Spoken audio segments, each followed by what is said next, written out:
Magandang buhay, ka-sorpresa! Welcome po kay Timalan Talipapa. Dito lang po ito sa kanto ng Hillsview. At alam niyo po ba, ka-sorpresa, dinadayo ko talaga to kahit isang sakay pa ng tricycle mula sa bahay namin. Dahil pag ako po ay namamalengke dito, napakadami ko pong napapamili sa halagang 500. May isda ka na, may gulay ka pa, at may prutas ka pa. At tingnan nyo, ka-sorpresa, napakaganda na talaga dito sa Hillsview dahil marami na rin tayong makakainang karinderya. At marami na tayong mapagpipilian kung ano nga ba dyan yung masarap sa ating panlasa. Yung bagong lipat po kami dito, halos wala kang makikitang tindahan dyan. Puro po yan damuhan. Kaya ang isang lugar ay dinedevelop unti-unti. At syempre, asahan nating magmamahal ang presyo ng mga bahay at lupa dyan. Kaya habang mura pa, ka-sorpresa, habang pre-selling pa yung mga ino-offer nating house and lot, kumuha ka na. At eto, bibili tayo ngayon ng gulay dahil ako po ay matanang talong. Ulam namin yan bukas, kaya samahan po ninyo ako.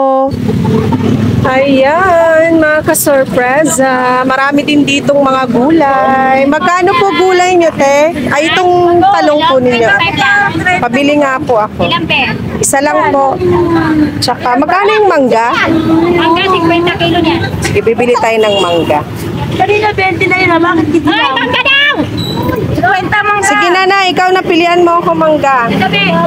Opo, dalawahin nyo na lang po yung talong. Opo. Kuya kamatis. Meron pa akong kamatis sa bahay. Pipino. Yan lang po. Tapos mangga po, Ay, mati.